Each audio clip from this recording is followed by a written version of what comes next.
Hi hello ಎಲ್ರಿಗೂ ನಮಸ್ಕಾರ. Welcome back to Bhagya creation. ಯಾರ್ಯಾರಾಗಿ ನಮ್ಮ ಚಾನಲ್ ನೋಡ್ತಾ ಇದ್ದೀರಾ ದಯವಿಟ್ಟು ಸಬ್ಸ್ಕ್ರೈಬ್ ಮಾಡ್ಕೊಳ್ಳಿ. ನನ್ನ ವಿಡಿಯೋ ಇಷ್ಟ ಆದರೆ ಒಂದು ಲೈಕ್ ಕೊಡಿ. ನಾನಿವತ್ತು ಸಿರಿಧಾನ್ಯದ ಎಲ್ಲ ತೊಗೊಂಡು ಬಂದು ನಾನು ಇವತ್ತು ಮಾಲ್ಟ್ ಪುಡಿ ಮಾಡೋದನ್ನು ತೋರಿಸ್ತಾ ಇದ್ದೀನಿ. ನೀವು ಬೇಕಾದರೆ ಬರೀ ರಾಗಿಲೂ ಮಾಡ್ಕೋಬೋದು, ಇಲ್ಲ ಅಂತಲ್ಲ. ಬಟ್ ಸಿರಿಧಾನ್ಯ ತುಂಬಾ ಹೆಲ್ದಿಫುಲ್ಲು. ಹಾಗಾಗಿ ನಾನು ಇವಾಗ ರಾಗಿ ಒಂದು 3 kg ತೊಗೊಂಡಿದ್ದೀನಿ, ಮತ್ತು ಕಡಲೆಕಾಳು ಅರ್ಧ kg, ಮತ್ತು ಗೋಧಿ ಅರ್ಧ kg, ಮತ್ತು ಹೆಸರು ಕಾಳು ಅರ್ಧ kg. ರಾಗಿನ ನಾನು ಊರ ಕಡೆ ರಾಗಿ ಅಲ್ವಾ, ಹಾಗಾಗಿ ಸ್ವಲ್ಪ ಹೊಟ್ಟೆಲ್ಲ ಇರುತ್ತೆ ಅಂತ ನೀಟಾಗಿ ವಾಶ್ ಮಾಡಿದ್ದೀನಿ. ನೋಡಿ, ನಾನಿಲ್ಲಿ ಕಾಳುಗಳನ್ನೆಲ್ಲ ನೆನಾಕಿ ಇಟ್ಕೊಂಡಿದ್ದೀನಿ. ಅಂದರೆ ಸ್ವಲ್ಪ ಒಂದು 100 ಗ್ರಾಮ್ ಅಷ್ಟು ಮೆಂತ್ಯ. ನೋಡಿ, ಈ ರೀತಿ ಎಲ್ಲ ಸ್ವಲ್ಪ ಕುರುಮೊಳಕೆ ಅಂತಾರಲ್ಲ, ಆ ರೀತಿ ಬರೆಸ್ಕೋಬೇಕು. ನೆನೆಸಿ ಸ್ವಲ್ಪ ಮೊಳಕೆ ಬರೆಸಿರ್ಬೇಕು. ಹಾಗಾಗಿ ಇಲ್ಲಿ ರಾಗಿನ ನಾನು ಮೊಳಕೆ ಕಟ್ಟೋಕ್ಕಾಗಿಲ್ಲ, ಯಾಕೆಂದರೆ ಮಳೆ ಜಾಸ್ತಿ ಇದ್ದಿದ್ದರಿಂದ ಒಣಗಲ್ಲ ಅಂತ ನಾನು ಮೊಳಕೆ ಕಟ್ಟಾಗಿ ಇದು ಮಾಡೋಕ್ಕೆ ಹೋಗಲಿಲ್ಲ. ಹಾಗೇ ನೆನೆಸ್ಬಿಟ್ಟು ನಾನು ತೊಳೆದ್ಬಿಟ್ಟು ಒಣಗಿಸಿದ್ದೀನಿ. ಮತ್ತು ನೋಡಿ, ಈ ರೀತಿ ಕಡಲೆಕಾಳು ಅಷ್ಟೇ, ತುಂಬ ಮೊಳಕೆ ಬಂದಿರಬಾರ್ದು. ಇನ್ನು ಗೋಧಿ ಸ್ವಲ್ಪ ಬಂದಿದೆ, ಇನ್ನು ಸ್ವಲ್ಪ ಬರಬೇಕಷ್ಟೇ. ಇವಾಗಿನ್ನು ಸ್ಟಾರ್ಟ್ ಆಗ್ತಿದೆ. ಬಟ್ ಸ್ವಲ್ಪ ಗೋಧಿ ಲೇಟು ನೆನೆದು ಅದು ಸ್ವಲ್ಪ ಬರೋದು. ಹಾಗಾಗಿ ಅದನ್ನು ಸ್ವಲ್ಪ ಬರಲಿ ಅಂತ ಅದನ್ನು ಸಪ್ರೇಟಾಗಿ ಇಟ್ಟಿದ್ದೀನಿ. ಬಟ್ ಇನ್ನು ಮಿಕ್ಕಿದ್ದನ್ನೆಲ್ಲ ನಾನು ಕಾಳುಗಳನ್ನ ಇಲ್ಲಿ ಒಂದು ಬಟ್ಟೆಗೆ ನೆರಳಲ್ಲಿ ಸ್ವಲ್ಪ ಒಣಗಿಸ್ಕೋಬೇಕು. 1 ದಿನ 2 ದಿನ, ಅಂದರೆ ಮೊಳಕೆ ಕಟ್ಟಿದ ತಕ್ಷಣ ನಾವು ಬಿಸಿಲಿಗೆ ಹಾಕ್ಬಾರ್ದು. ಒಳಗಡೆನೆ ನೆರಳಲ್ಲಿ ಸ್ವಲ್ಪ ಫ್ಯಾನ್ಗಿನ ಹಾಕ್ಬಿಟ್ಟು ಹಾರಾಕ್ಬೇಕು. ಈ ರೀತಿ ಮೆಂತ್ಯನೂ ಅಷ್ಟೇ ಒಂದು 100 ಗ್ರಾಮ್ ತೊಗೊಂಡಿದ್ದೀನಿ, ತುಂಬ ಕಹಿ ಬರುತ್ತಲ್ವ. ಹಾಗಾಗಿ ಇವಾಗ ಕಡಲೆಕಾಳು, ಹೆಸರು ಕಾಳು ಎಲ್ಲ, ಮತ್ತು ಗೋಧಿನ ನಾನು ನೆನೆಸ್ಬಿಟ್ಟು ಇಟ್ಟಿದ್ನಲ್ವ, ಇನ್ನೂ ಸ್ವಲ್ಪ ಮೊಳಕೆ ಬರಬೇಕು ಅಂತ. ಅದು ಬಂದಾದಮೇಲೆ ಮತ್ತೆ ಅದನ್ನು ಅಷ್ಟೇ ಮನೆ ಒಳಗಡೆ ನೆರಳಲ್ಲಿ ಒಣಗಿಸ್ಬಿಟ್ಟು ಆಮೇಲೆ ಬಿಸಿಲಲ್ಲಿ ಒಣಗಿಸ್ಕೊತೀನಿ. ನಾನು ಇವಾಗ ಅದಕ್ಕೆ ಬೇಕಾಗಿರೋಂಥ ಇಂಗ್ರೀಡಿಯೆಂಟ್ ಏನೇನು ತೊಗೊಂಡಿದ್ದೀನಿ ಅಂತ ಹೇಳ್ತಾಯಿದ್ದೀನಿ. ಮತ್ತು ರಾಗಿ ನೋಡಿ, ತೊಳೆದು ಎಲ್ಲ ಒಣಗಿಸಿಟ್ಟಿದ್ದೀನಿ. ಗೋಧಿ, ಕಡಲೆಕಾಳು, ಹೆಸರು ಕಾಳು ಅದನ್ನು ಎಲ್ಲ ಒಣಗಿಸಿದ್ದೀನಿ, ಚೆನ್ನಾಗಿ ಒಣಗಿಸಿಟ್ಟಿದ್ದೀನಿ. ಮೊಳಕೆ ಬಂದಿತ್ತಲ್ಲ ಅದನ್ನು. ಗೋಧಿನೂ ಅಷ್ಟೇ ಮೊಳಕೆ ಬಂದಿದ್ದನ್ನು ಒಣಗಿಸಿ ಎಲ್ಲ ಇಟ್ಕೊಂಡಿದ್ದೀನಿ ಬಿಸಿಲಲ್ಲಿ ಚೆನ್ನಾಗಿ. ಮತ್ತು ಜೋಳ, ಅಂದರೆ ಬಿಳಿ ಜೋಳ ಬರುತ್ತಲ್ಲ ಅದು, ಸಜ್ಜೆ, ಇಷ್ಟೆಲ್ಲ ಇಂಗ್ರೀಡಿಯೆಂಟ್ಸ್ನ ಎತ್ತಿಕೊಂಡಿದ್ದೀನಿ. ಇವಾಗ ನಾನು ಸಿರಿಧಾನ್ಯ ಪ್ಯಾಕೆಟ್ಗಳು ನಾನು ತೊಗೊಂಡು ಬಂದಿದ್ದೀನಿ. ನಾನು ಹೋದ ಸಲನೂ ಮಾಡಿಟ್ಟಿದ್ದೆ, ಬಟ್ ಆವಾಗ ಮೊಳಕೆ ಕಟ್ಟಿ ಮಾಡಿರಲಿಲ್ಲ. ಈ ಸಲ ನೋಡಿ, ಸಾಮೆ, ಕೂರ್ಲು, ಹಿಂಗೆ ತುಂಬ ವೆರೈಟಿ ಸಿರಿಧಾನ್ಯಗಳವೆ. ಕಿನೋವಾ, ಮತ್ತು ಅರ್ಕ, ಆಮೇಲೆ ನವಣೆ, ಬರ್ಗು, ಈ ರೀತಿ ತುಂಬ ಇರೋದು. ಇದರಲ್ಲಿ ಒಂದು ಪ್ಯಾಕೆಟು ಮಿಸ್ ಆಗಿದೆ, ನವಣೆ ಇದೆ. ಬಟ್ಟು ಕೂರ್ಲು ಬಂದು ಬೇರೆ ನಾನು ಅದರಲ್ಲಿ ಇಟ್ಟಿಲ್ಲ, ಮಿಸ್ ಆಗಿಬಿಟ್ಟಿತ್ತು ಪ್ಯಾಕೆಟು. ಹಾಗಾಗಿ ನೀವು ಅದನ್ನು ಬರುತ್ತೆ, ಅದನ್ನು ಸೇರಿಸ್ಕೊಳ್ಳಿ. ಮತ್ತು ನಾನಿಲ್ಲಿ ಉದ್ದಿನ ಕಾಳು ತೊಗೊಂಡಿದ್ದೀನಿ, ಮತ್ತು ಒಂದು ಬೌಲಷ್ಟು ಬಾದಾಮಿ ತೊಗೊಂಡಿದ್ದೀನಿ. ಮತ್ತು ನೋಡಿ, ನಾನು ಮೆಂತ್ಯನೂ ಅಷ್ಟೇ ಒಂದು 100 ಗ್ರಾಮ್ ಅಷ್ಟನ್ನು ನೆನೆಸಿ ಮೊಳಕೆ ಕಟ್ಟಿದ್ನಲ್ಲ ಅದನ್ನು ಒಣಗಿಸಿ ನಾನು ಎತ್ತಿಟ್ಕೊಂಡಿದ್ದೀನಿ.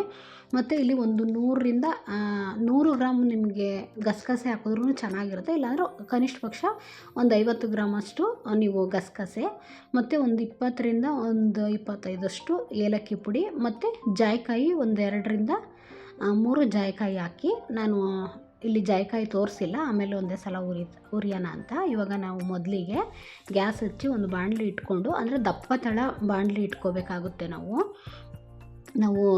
ಏಕೆಂದರೆ ತೆಳುವಾದಂತಹ ಬಾಣಲಿ ಇಟ್ಕೊಂಡ್ಬಿಟ್ರೆ ನಮಗೆ ಕಾಳೆಲ್ಲ ಬೇಗ ಸೀದೋಗ್ಬಿಡುತ್ತೆ. ಆವಾಗ ನಿಮಗೆ ಟೇಸ್ಟು ಬರಲ್ಲ.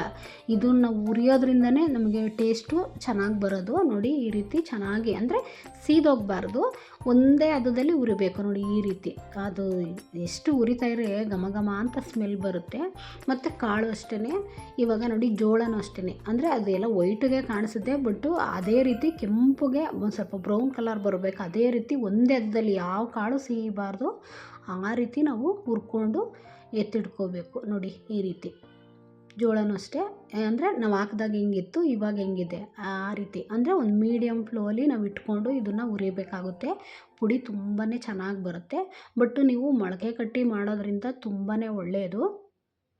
ನಾನಿಲ್ಲಿ ಕಾಳುಗಳು ಒಂದು ಸ್ವಲ್ಪ ಮೊಳಕೆ ಕೊಟ್ಕೊಂಡೆ, ಬಟ್ ರಾಗಿ ಕಟ್ಟೋದಕ್ಕಾಗಲಿಲ್ಲ. ನೆಕ್ಸ್ಟ್ ಟೈಮ್ ಕಟ್ಬಿಟ್ಟು ಮಾಡ್ಕೊಳ್ಳೋಣ ಅಂತ. ನೋಡಿ, ಮೊಳಕೆ ಕಟ್ಟಿದ್ದು ಕಡಲೆಕಾಳನ್ನೂ ಅಷ್ಟೇ ಅದನ್ನು ಹುರ್ಕೋತಾ ಇದ್ದೀನಿ. ಪ್ರತಿಯೊಂದೂ ಅಂದರೆ ಸ್ವಲ್ಪ ಟೈಮ್ ಹಿಡಿಯುತ್ತೆ, ಆರೋಗ್ಯಕ್ಕೂ ತುಂಬಾ ಒಳ್ಳೆಯದು. ಇವಾಗ ಬೆಳಗ್ಗೆ ಹೊತ್ತು ಕಾಫಿ ಟೀ ಎಲ್ಲ ಕುಡಿದು ಗ್ಯಾಸ್ಟ್ರಿಕ್ ಅದು ಇದು ಎಲ್ಲ ಬರೆಸ್ಕೋತೀವಿ. ಅದ್ರ ಬದಲು ಈ ರೀತಿ ನಾವು ಅಂಗಡೀಲಿ ತಂದು ಕುಡಿಯೋ ಬದಲು ನಾವು ಮನೆಯಲ್ಲೇ ಸಿಂಪಲ್ಲಾಗಿ ಮಾಡ್ಕೋಬೋದು. ಮತ್ತು ಹೆಸ್ರು ಕಾಳು ಪ್ರತಿಯೊಂದೂ ಅಷ್ಟೇ ಇದೇ ರೀತಿ ಹುರ್ಕೋಬೇಕು, ಅಂದರೆ ಮೀಡಿಯಮ್ ಫ್ಲೋ ಇಟ್ಕೊಂಡು ಹುರ್ಕೋಬೇಕಾಗುತ್ತೆ. ಮತ್ತು ಇವಾಗ ಇದಕ್ಕೂ ಅಷ್ಟೇ ಬೇರೆ ಬೇರೆ ಕಾಳುಗಳೆಲ್ಲ ಹಾಕ್ತೀವಿ. ಅಂದರೆ ರಾಜ್ಮಾ ಮತ್ತು ಅಲಸಂದೆ ಕಾಳು ಇವೆಲ್ಲ ಸೇರಿಸ್ತಾರೆ, ಬಟಾಣಿ ಎಲ್ಲದೂ ಸೇರಿಸ್ಬೋದು. ಬಟ್ ಅವು ತುಂಬ ಗ್ಯಾಸ್ಟ್ರಿಕ್ಕಿಗೆ ಜಾಸ್ತಿ ಇದಾಗಿಬಿಡುತ್ತೆ. ಹಾಗಾಗಿ ಗ್ಯಾಸ್ಟ್ರಿಕ್ ಆಗಬಾರ್ದು ಅನ್ನೋ ಕಾರಣಕ್ಕೆ ನಾನು ಬೇಕಾಗಿರೋ ಅಂಥ ಇಂಗ್ರೀಡಿಯೆಂಟ್ಸ್ ಮಾತ್ರ ತೊಗೊಂಡಿದ್ದೀನಿ. ನಾನು ಹೆಚ್ಚಿಗೆ ಗ್ಯಾಸ್ಟ್ರಿಕ್ ಆಗಬಾರ್ದು ಅನ್ನೋ ಕಾರಣಕ್ಕೆ ನೋಡಿ, ಇಲ್ಲಿ ಉದ್ದಿನ ಕಾಳನ್ನು ನೀವು ತಗೋಬೇಕಾಗುತ್ತೆ. ಉದ್ದಿನ ಕಾಳು ಅಂದರೆ ಸಿಪ್ಪೆ ಇರುತ್ತಲ್ಲ, ಆ ರೀತಿ ಕಪ್ಪು ಕಾಳು ಆ ರೀತಿ ತೊಗೋಬೇಕು ನೀವು. ಇದರಲ್ಲಿ ಉದ್ದಿನ ಕಾಳು ಉಂಡೆನೂ ನಾನು ಮಾಡೋದು ತೋರಿಸಿದ್ದೀನಿ.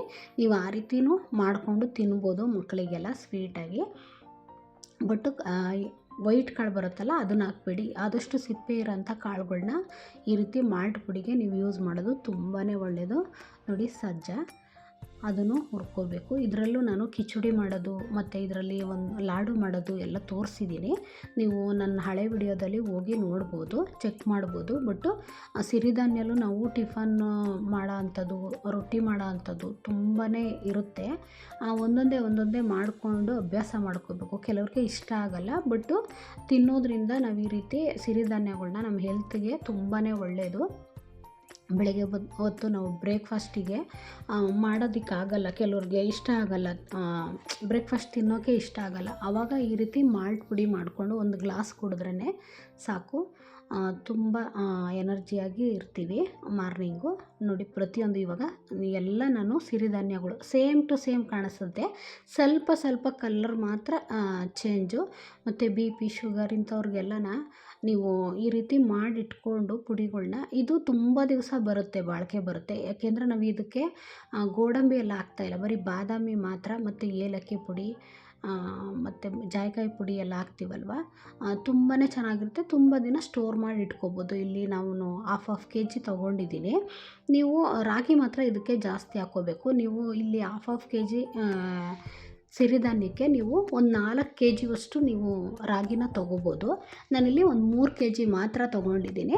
ಬಟ್ಟು ನೀವು ಇನ್ನೂ ಸ್ವಲ್ಪ ನಿಮಗೆ ಹಿಟ್ಟು ಜಾಸ್ತಿ ಒದಗಬೇಕು ಅಂತ ಹೇಳಿದಾಗ ನೀವು 4 kg ರಾಗಿ ಹಾಕ್ಬಿಟ್ಟು ಮಾಡ್ಕೋಬೋದು.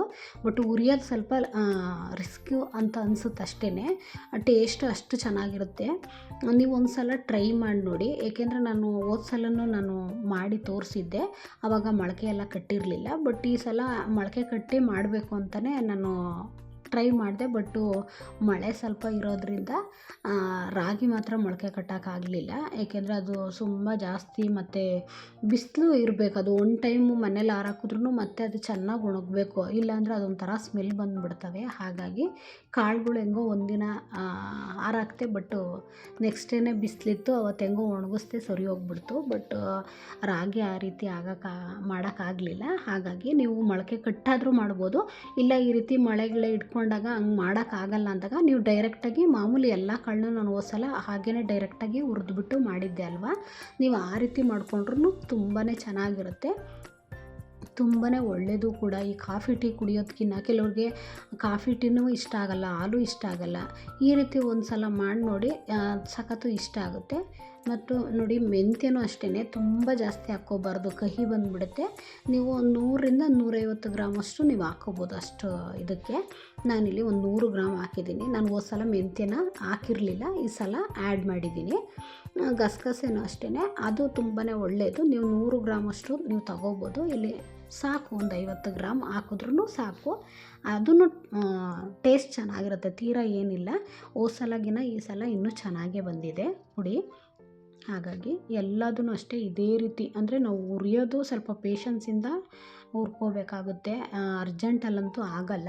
ಒಂದು 2-3 ಅವರ್ ಅಂತೂ ಟೈಮ್ ಆಗೇ ಆಗುತ್ತೆ. ಏಕೆಂದರೆ ಅಷ್ಟು ಇಂಗ್ರೀಡಿಯೆಂಟ್ಸ್ನೆಲ್ಲ ನಾವು ಹುರಿಬೇಕಲ್ವ. ಹಾಗಾಗಿ ಬಾದಾಮಿನೂ ಅಷ್ಟೇ ಚೆನ್ನಾಗಿ ಈ ರೀತಿ ನೋಡಿ, ಈ ರೀತಿ ಹುರಿದ್ಬಿಟ್ಟು ನೀವು ಹಾಕಬೇಕು. ಹಾಗೆ ಹಾಕಬಾರ್ದು. ಇಲ್ಲಿ ಜಾಯಿಕಾಯಿನೂ ಒಂದು 4 ತೊಗೊಂಡಿದ್ದೀನಿ. ನೀವು ಅಟ್ಲೀಸ್ಟ್ ಒಂದು 4 ಇಲ್ಲ ಅಂದರೂ ಕನಿಷ್ಠ ಪಕ್ಷ ಒಂದು 2-3 ಆದರೂ ನೀವು ಹಾಕಲೇಬೇಕು. ಅದ್ರ ಹಿಟ್ಟು ನಿಜ ಎಷ್ಟು ಸ್ಮೆಲ್ ಬರುತ್ತೆ ಗೊತ್ತಾ, ಅಷ್ಟು ಟೇಸ್ಟಿಯಾಗಿರುತ್ತೆ. ಏಲಕ್ಕಿ ಅಂತೂ ಹಾಕಲೇಬೇಕು. ಏಕೆಂದರೆ ಇದು ಸ್ವೀಟ್ ಬೇಕಾದರೂ ಮಾಡ್ಕೋಬೋದು, ಇಲ್ಲ ಸ್ವಲ್ಪ ಉಪ್ಪು ಹಾಕಬೇಕಾದ್ರೂ ಮಾಡ್ಕೋಬೋದು ಮಾಲ್ಟ್ ಪುಡಿನ. ಅಂದರೆ ಇದಕ್ಕೊಂದು 20-25 ಅಂದರೆ ತುಂಬ ಒಂದು 10 kg ಇಂದ 12 kgವರೆಗೂ ಹಿಟ್ಟಾಗುತ್ತೆ. ನಾವು ರಾಗಿ ಯಾವ ರೀತಿ ಹಾಕ್ತೀವೋ ಅದ್ರ ಮೇಲೆ. ಅಂದರೆ ರಾಗಿ ಸ್ವಲ್ಪ ಕಪ್ಪು, ಅಂದರೆ ಬೆಳೆದಿರೋದೇ, ಹಾಗೆ ಏನೂ ಮಾಡೋಕ್ಕಾಗಲ್ಲ. ಸ್ವಲ್ಪ ಕಪ್ಪು ರಾಗಿನೂ ಮಿಕ್ಸ್ ಆಗಿದೆ. ಬಟ್ಟು ಬೆಳೆದಿರೋ ರಾಗಿ ಅಲ್ವಾ, ಚೆನ್ನಾಗಿರುತ್ತೆ. ಹಾಗಾಗಿ ನಾನು ಡಿಮಾರ್ಟಲ್ಲಿ ಹೋದ್ಸಲ ಒಂದು 3 kg ತೊಗೊಬಂದು ಮಾಡಿದ್ದೆ. ನಾನು ಮನೇಲೇ ಇರೋ ರಾಗಿಲಿ ಮಾಡಿದ್ದೀನಿ, ಚೆನ್ನಾಗಿರುತ್ತೆ ಅಂಥೇಳಿ. ನೋಡಿ ಈ ರೀತಿ ರಾಗಿನೂ ಅಷ್ಟೇ ಸ್ಟೆಪ್ ಬೈ ಸ್ಟೆಪ್ಪು ನಾನು ಹುರ್ಕೊಂಡಿದ್ದೀನಿ. ಅದನ್ನು ಫುಲ್ ವಿಡಿಯೋ ಮಾಡಲಿಲ್ಲ. ನೋಡಿ ಒಂದೊಂದೇ ಇಂಗ್ರೀಡಿಯೆಂಟ್ಸ್ ಎಲ್ಲ ಹಾಕ್ಕೋತಾ ಇದ್ದೀನಿ ಒಂದು ಪ್ರೇಷನ್ಗೆ. ಇದು ಏಕೆಂದರೆ ಇದನ್ನು ನಾವು ಮಿಲ್ ಮಾಡಿಸ್ಬೇಕಲ್ವ. ಗೋಧಿ, ಹೆಸ್ರು ಕಾಳು, ಕಡಲೆಕಾಳು ಮತ್ತು ಇದು ಜೋಳ, ಪ್ರತಿಯೊಂದು. ಯಾಕೆಂದರೆ ಸಿರಿಧಾನ್ಯ ಬೇಗ ಆಗಿಬಿಡುತ್ತೆ. ಇವು ಕಾಳುಗಳೆಲ್ಲ ಸ್ವಲ್ಪ ಲೇಟ್ ಆಗುತ್ತೆ ಹುರಿಯೋದು. ಹಾಗಾಗಿ ನಾನು ಕಾಳುಗಳ್ನೇ ಫಸ್ಟಿಗೆ ನಿಮಗೆ ತೋರಿಸ್ತಾ ಇದ್ದೀನಿ, ಏಕೆಂದರೆ ಕನ್ಫ್ಯೂಸ್ ಆಗಬಾರ್ದಲ್ವ. ಹಾಗಾಗಿ ಕಾಳುಗಳೆಲ್ಲ ಹಾಕಿ ನೋಡಿ. ಇವಾಗ ಸಿರಿಧಾನ್ಯಗಳ್ನ ಒಂದೊಂದನ್ನೇ ಹಾಕ್ಕೋತಾ ಇದ್ದೀನಿ. ಅಂದರೆ ಅದು ಸ್ವಲ್ಪ ಯೆಲ್ಲೋ, ವೈಟು, ಈ ಥರ ಬ್ರೌನು ಈ ರೀತಿಯೇ ಇರೋದ್ರಿಂದ ನಿಮಗೆ ಯಾವುದು ಅಂತ ಪ್ಯಾಕೆಟ್ ಹೊಡೆದ್ಮೇಲೆ ಗೊತ್ತೇ ಆಗಲ್ಲ. ಹಾಗಾಗಿ ಈಗ ಸಜ್ಜಾ ಇದಂತೂ ಗೊತ್ತಾಗ್ಬಿಡುತ್ತೆ. ಸ್ವಲ್ಪ ದಪ್ಪ ಕಾಳಿರುತ್ತಲ್ವ, ಅದು ಯಾವಾಗ್ಲೂ ನಾವು ನೋಡ್ತಾ ಇರೋದ್ರಿಂದ ಅದು ಗೊತ್ತಾಗ್ಬಿಡುತ್ತೆ. ಬಟ್ ಸೇಮ್ ಟು ಸೇಮ್ ಬರುತ್ತೆ. ಅರ್ಕ, ಉದ್ದು, ನವಣೆ, ಊದ್ಲು ಅಂತ ಅವೆಲ್ಲ ಅಷ್ಟೇ. ಒಂದು ಸ್ವಲ್ಪ ಯೆಲ್ಲೋ ಕಲರ್ ಇರುತ್ತೆ ಕೆಲವೊಂದು, ಹಾಗೆಯೇ ಡಿಫ್ರೆಂಟ್ ಗೊತ್ತಾಗಲ್ಲ ಅಷ್ಟೇ. ಈ ಪ್ಯಾಕೆಟಲ್ಲಾದರೆ ಹೇಳ್ಬಿಡ್ಬೋದು. ಈ ರೀತಿ ಹಾಕುವಾಗ ಸ್ವಲ್ಪ ಕನ್ಫ್ಯೂಷನ್ ಆಗುತ್ತೆ. ಹಾಗಾಗಿ ನಾನು ಸಪ್ರೇಟಾಗಿ ಹಾಕಿ ನಿಮಗೆ ತೋರಿಸ್ತಾ ಇದ್ದೀನಿ. ಏಕೆಂದರೆ ಎಷ್ಟು ವೆರೈಟಿ ಹಾಕ್ಕೊಂಡು ಮಾಡಿದಷ್ಟು ಪುಡಿ ಹೆಚ್ಚೇ ಆಗುತ್ತೆ. ನೋಡಿ ಇವಾಗ ನಾನು ಮೆಂತ್ಯನ ಹಾಕ್ಕೋತಾ ಇದ್ದೀನಿ. ನೀವು ಒಂದು ಅರ್ಧ kg ಪ್ಯಾಕೆಟ್ ತೊಗೊಂಬಂದ್ರೂ ಒಂದು 12 kg ಅಷ್ಟು ಹತ್ರ ಆಗುತ್ತೆ. ಒಂದು 4 kg ರಾಗಿ ಹಾಕ್ಬಿಟ್ರೆ 12 kg ನಿಮಗೆ ಆಗುತ್ತೆ. ವರ್ಷ ಪೂರ್ತಿನೂ ಆಗುತ್ತೆ. ಇದಕ್ಕೆ ನೋಡಿ, ಇದಕ್ಕೆ ಎಲ್ಲದೂ ಅಷ್ಟೇ, ಪ್ರತಿಯೊಂದೂ ಗಸಗಸೆ, ಜಾಯಿಕಾಯಿ, ಏಲಕ್ಕಿ ಪುಡಿ, ಬಾದಾಮಿ ಪ್ರತಿಯೊಂದೂ ಇದಕ್ಕೆ ಹಾಕಬೇಕು ನಾವು. ಏಕೆಂದರೆ ಇದನ್ನು ನಾವು ಮಿಕ್ಸಿಲಿ ಪುಡಿ ಮಾಡೋಕ್ಕಾಗಲ್ಲ. ಹಾಗಾಗಿ ಇಲ್ಲಾಂದರೆ ನೀವೆಲ್ಲ ಒಂದೊಂದು ಪ್ಯಾಕೆಟ್ ತೊಗೊಂಬಂದು ಮನೆಗೆ ಯಾವಾಗ ಬೇಕೋ ಅಷ್ಟು ಮಿಕ್ಸಿಲೇ ಬೇಕಾದ್ರೂ ಪುಡಿ ಮಾಡಿ ಹಾಕ್ಕೋಬೋದು. ಹಂಗೆ ಮಾಡೋದಕ್ಕಿಂತ ಹಿಂಗೊಂದು ಸಲ ಮಾಡಿಟ್ಕೊಂಬಿಟ್ರೆ ನಿಮಗೆ ಬೆಳಗ್ಗೆ ಸಾಯಂಕಾಲ 2 ಟೈಮು ಕಾಫಿ ಟೀ ಕುಡಿಯೋ ಬದಲು ನೀವು ಇದನ್ನೇ ಕುಡಿಬೋದು. ವಯಸ್ಸಾದವ್ರಿಗೆಲ್ಲ ತುಂಬಾ ಒಳ್ಳೆಯದು. ಇವಾಗೆಲ್ಲ ಅಂಗಡಿಲಿ ಸಿಗೋದನ್ನು ನಾವು ತೊಗೊಂಬಂದು ಮಾಡ್ತೀವಿ. ಅದೊಂದು kg ಪ್ಯಾಕೆಟ್ ಎಲ್ಲ ತೊಗೊಬರ್ತೀವಿ. ಎಷ್ಟೊಂದು ದುಡ್ಡು ಇದು ಮಾಡೋದಕ್ಕಿಂತ ನಿಮಗಿದು 1,500 ರೂಪಾಯಿ ಒಳಗೆಲ್ಲ ನಿಮ್ಗೆ ಆಗೋಗ್ಬಿಡುತ್ತೆ. ತುಂಬಾ ಒಳ್ಳೆಯದು. ನಿಮಗೆ ಜಾಸ್ತಿ ಬಜೆಟ್ ಏನಿಲ್ಲ. ಸ್ವಲ್ಪ ಉರಿಯೋದು ಸ್ವಲ್ಪ ಹಿಂಸೆ ಅನಿಸುತ್ತೆ ಅಷ್ಟೇ. ಒಂದಿನ ಒಂದು 2-3 ಅವರ್ ನೀವು ಟೈಮ್ ಕೊಟ್ಬಿಡ್ತು ಅಂದರೆ ನೀವು ಆರಾಮಾಗಿ ಮಾಡ್ಕೋಬೋದು. ನೋಡಿ ರಾಗಿ ಎಲ್ಲ ಹಾಕಿ ಈ ರೀತಿ ಮಿಕ್ಸ್ ಮಾಡಿಬಿಟ್ಟು ಇದನ್ನು ಮಿಲ್ಲಿಗೆ ಕೊಟ್ಟು ಕಳಿಸ್ತೀನಿ. ಮನೇಲಿ ಮಾಡೋಕ್ಕಾಗಲ್ಲ. ಈಗ ನೋಡಿ ಮಿಲ್ಗೆ ಹಾಕಿಸ್ಕೊಂಡು ಬಂದು ಜನಿಸ್ಬಿಟ್ಟು ಒಂದು ಬಾಕ್ಸಿಗೆ ಸ್ಟೋರ್ ಮಾಡಿ ಇಟ್ಕೊಂಡಿದ್ದೀನಿ. ಈ ರೀತಿ ಒಂದು ಚಿಕ್ಕ ಬಾಕ್ಸ್ಗೆ ನೀವು ಹಾಕ್ಕೊಂಡು ಡೈಲಿ ಮಾಡ್ಕೋಬೋದು. ಈ ಮಾಲ್ಟನ್ನ ಹೇಗೆ ಮಾಡೋದು ಅಂತ ನೆಕ್ಸ್ಟ್ ವಿಡಿಯೋದಲ್ಲಿ ನಾನು ತೋರಿಸ್ತೀನಿ. ಹೀಗೆ ನಮ್ಮ ಚಾನಲ್ನ ಸಪೋರ್ಟ್ ಮಾಡಿ, ಸಬ್ಸ್ಕ್ರೈಬ್ ಮಾಡ್ಕೊಳ್ಳಿ, ಶೇರ್ ಮಾಡಿ, ಕಮೆಂಟ್ ಮಾಡಿ. Thank you for watching.